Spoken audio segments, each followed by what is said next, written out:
Hey Andrea. Where are you? Oh, hey Ethan, I'm...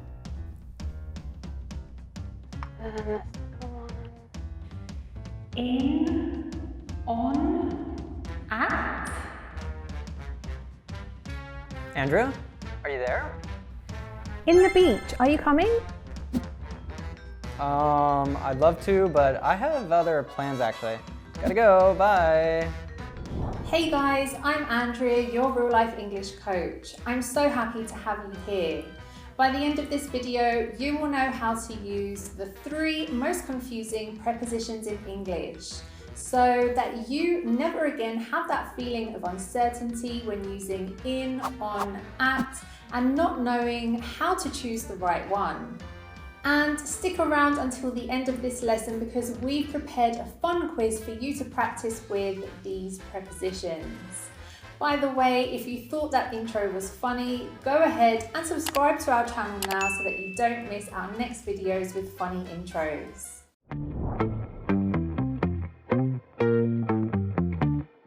We're going to learn how to use these prepositions in a memory-friendly way with the in, on, at inverted pyramid.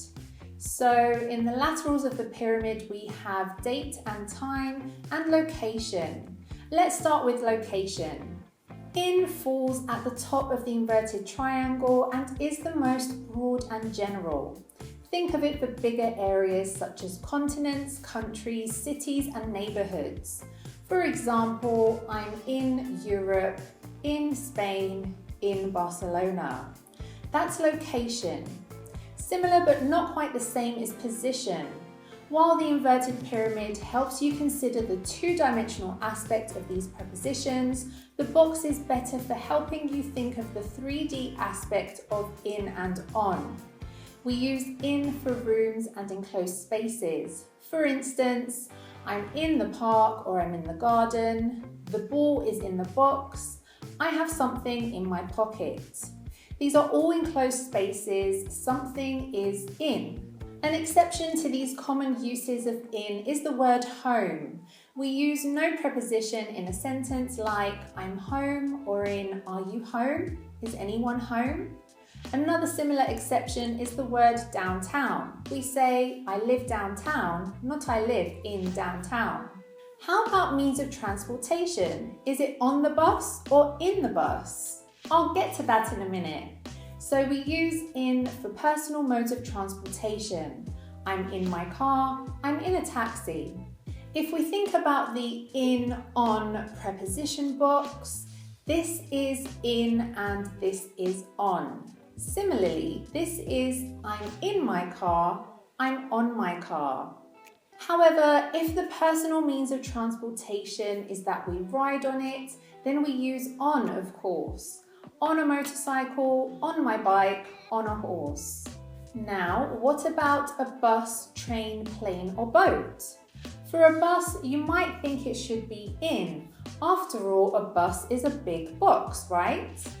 For public means of transportation, we use on. Another way to think of it is as something you can walk on, so we use on.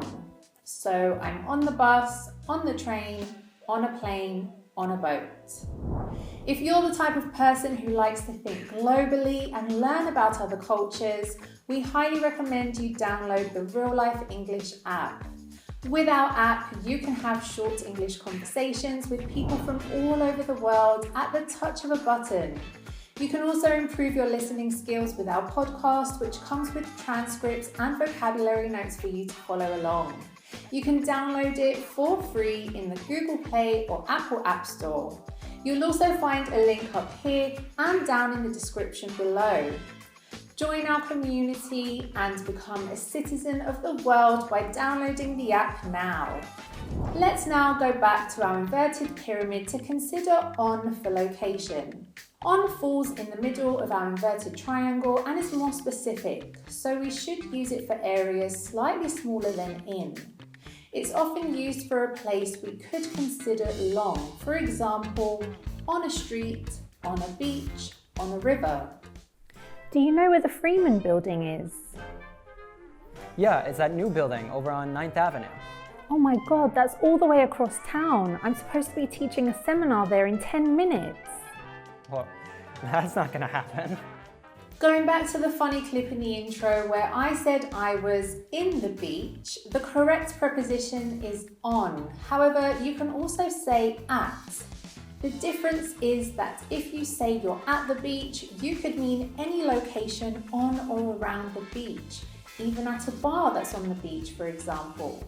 However, if you say you're on the beach, it means you're on the sand. However, if you use them interchangeably, don't worry, no one will notice. Once again, when we talk about position, on does not follow the inverted pyramid. We use on for surfaces. For example, be careful, there's broken glass on the floor. Put this painting on the wall. The book is on the table. Now, at is the most specific and it's used for the smaller areas. It's at the tip of the inverted pyramid. For example, we say at an address, at a specific business, at a specific point. At the bus stop, at the cinema, at the top of the hill, at the mall.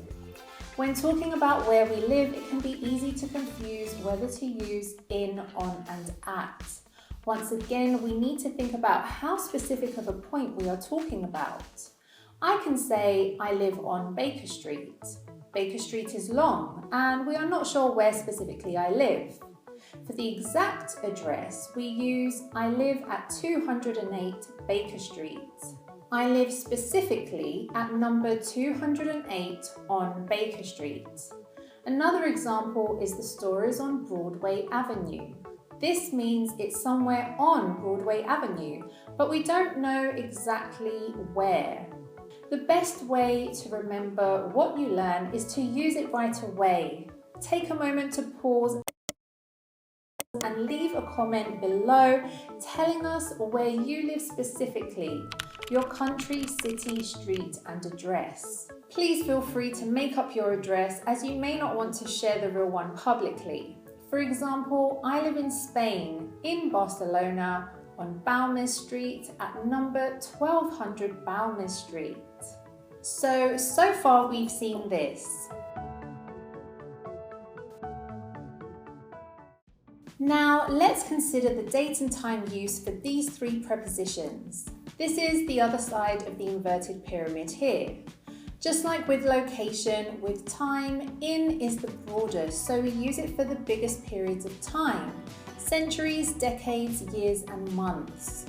Christopher Columbus discovered America in the 15th century in the year 1492. My birthday is in November.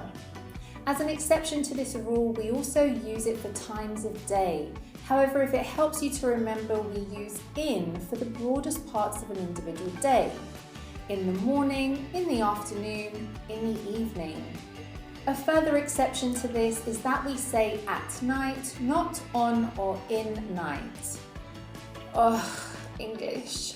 For days, we use on. See you on Monday, although in American English, you'll sometimes hear see you Monday with no preposition. Also in American English, they say see you on the weekend, whereas in British English, we say at the weekend. And when it comes to the smaller units of time, like hours, minutes, and seconds, we use at. Today I woke up at 8. See you at 4 p.m. Some more specific periods of time you should use the preposition at are at the start of the party, at sunrise, at the moment. Congrats on reaching the end of the video. I'm sure you've learned a lot as it's an area of learning that confuses many learners. As I said in the beginning, we've prepared a quiz so that you can put this new knowledge to the test. You'll find the link somewhere on the screen now and also down in the description section of this video. Also, if you want to watch another video now and keep learning, this one is a good follow-up. Check it out.